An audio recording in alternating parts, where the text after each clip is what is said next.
Hi everyone. One thing I've heard a lot this week is the phrase, it's been hard getting back on plan after the holidays. Yeah, it's something I identify with myself because obviously I'm coming up to 2 weeks back from my holidays myself. I've already spoken about the fact that I relax a bit over the holidays and I put on a bit of weight, and the consequences of that are that having made that choice to relax, I've then got to deal with that choice. So I've also, exactly like you, had to be stricter. I've had to get back on my maintenance plan, and actually I've had to be even stricter than my usual maintenance plan in order to shift that half stone that I put on over the holiday, which you'll be glad to know is all gone now. So I really identify with what you guys, some of you guys have been saying. So why do we feel this? Why do we feel that it's hard to get back on plan after having relaxed a little bit? Because it wasn't hard before necessarily when we were able to stick solidly to plan. So what is it that suddenly makes it harder?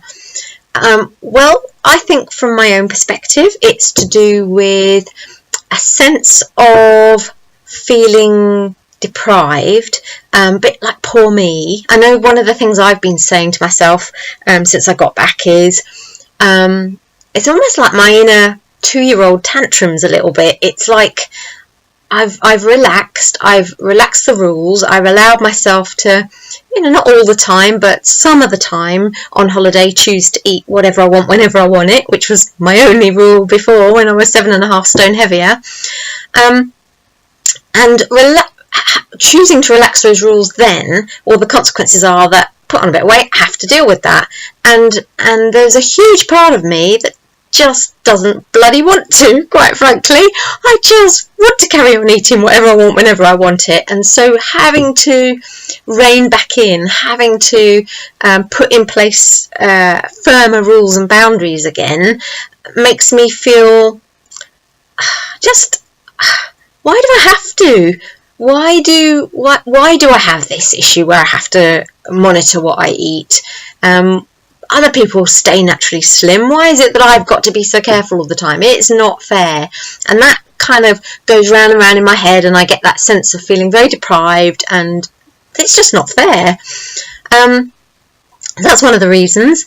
Another reason for me is that when I relax the rules and allow myself to choose to eat a little bit more of whatever I want whenever I want it, it's kind of like I am revisiting old ways of dealing with food and old habits and old ways of dealing with my stuff, I guess, all that emotional stuff, the ways that definitely that I was someone who used to use food to dumb down the difficult feelings and to enhance the nice feelings. It's just nice, isn't it? It's nice to tuck into something that floods you with serotonin and endorphins and dopamine, all those lovely hormones that make us feel so nice. That's nice. And to have to step back from not being able to do that, or having to put in place rules around that, is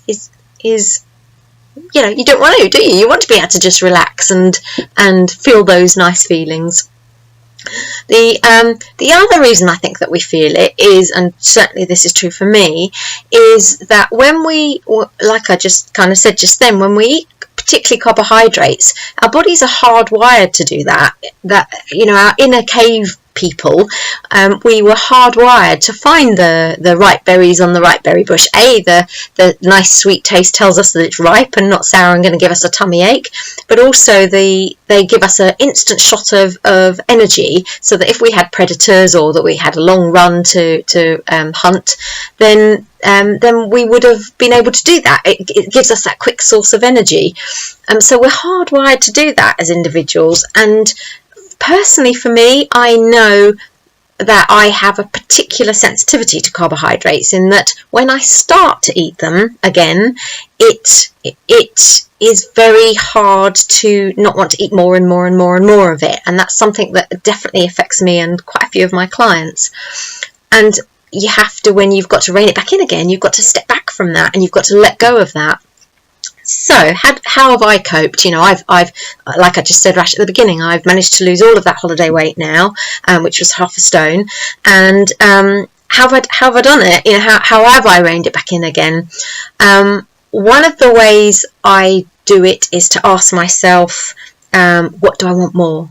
Do I want to have, I mean, today we went off, I took the kids off to Priory Farm for lunch, and the older two, who are both home, and they tucked into burger, both of them had burgers actually, and chips, and I sat there with my coffee because there wasn't really anything that I could have. How did I do that? How did I sit there without feeling deprived, without feeling poor me, without thinking I want this because it's really nice? Well, one of the reasons is that I've been very strict for the last 10 days, really. I relaxed a little bit last weekend, but not as much as I did on holiday. So I've got that carbohydrate sensitivity back under control. I've kind of reined it back in again. And so I'm not craving the carbs as I definitely was after the holiday. So dealing with that carbohydrate craving, if you're particularly sensitive like I am, the way I do it, and the way I did it in that first week, was to say to myself, I have got to push through 3 or 4 days of no carbs, and just push through, because when you push through it and then you get past that, it just goes like magic. And I know now, from having done it enough, that if I just keep on pushing through, just keep on going, suddenly that carbohydrate power goes, and I lose it, and you know, I don't lose the plot, I mean I lose that desire for the carbohydrates. So I didn't sit there thinking I really want it. For that perspective, I was able to just let go of that. In fact, I didn't even feel it at all. I was quite happy sat there with my coffee, knowing that I was going to have my my maintenance lunch a little bit later on when I got back. So there's that. I also remember that when you get that desire, it's chemical. I don't beat myself up about it. I just accept that that's just part and parcel of being human, and so I don't have any negative or bad feelings about that anymore. I just let it run its course, and that's quite a relief to not beat myself up about that and feel that that's something that I'm weak or not able to manage, or I've got no willpower, I'm not strong enough. I also remember all the time why it's more important to stay on my maintenance plan, or my being stricter plan after the holidays, than it is to eat. Of course I want to eat the stuff, of course I do, after having had all these lovely nice feelings, and I want to continue that, but I just keep focusing on why I'd rather be slim. I say it to myself all the time, I'd rather be slim, I'd rather be slim, I'd rather be slim, than the fleeting pleasure of that food. And once you push past those 3 or 4 days of getting over the carbohydrates, it becomes easy. And once you start to see the weight coming off on the scales again, and you start to, or for me now, I start to see, yes, I'm back to the weight I like to be, that's so much nicer. Feeling in control rather than out of control, those feelings are so much nicer than the food. They really, really are. Being able to choose whatever I want to wear, rather than thinking, oh, it's getting a little bit tight, it's getting a little bit snug. Wondering if you guys, when you come to see me, are noticing that she's got a little bit round her tummy now, hasn't she? Or whether my husband's starting to notice. That letting go of that worry is lovely. And having that worry is horrible. And that's what I say to myself. What do I want more?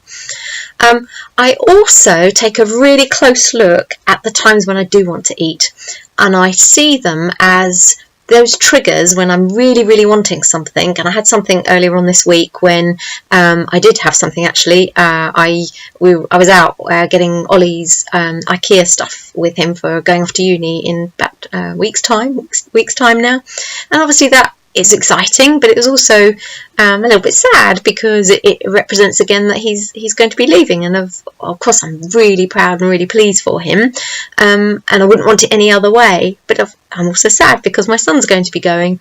So I bought myself a flapjack in the John Lewis Cafe. I didn't eat it actually. I used the excuse that, well, I'm celiac, and so I really must support gluten-free foods when I see it, and it was a gluten-free flapjack, and I'm not going to eat it now.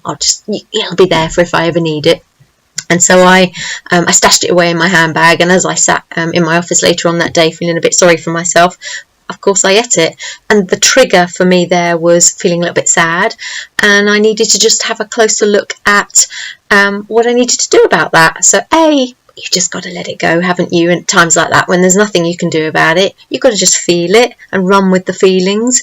And also what I do now is I rephrase it. So rather than getting into a loop of feeling sorry for myself, what I do is I think to myself, well, it's great that he's going off to uni. It's great that he's independent. It's great that I've raised a son who's able to do this. And I just rephrase it and I turn it into a positive. I do a Pollyanna. If you've ever seen the film, watch it. I do a Pollyanna and I turn it into a positive. And it's amazing the things you can turn into a positive.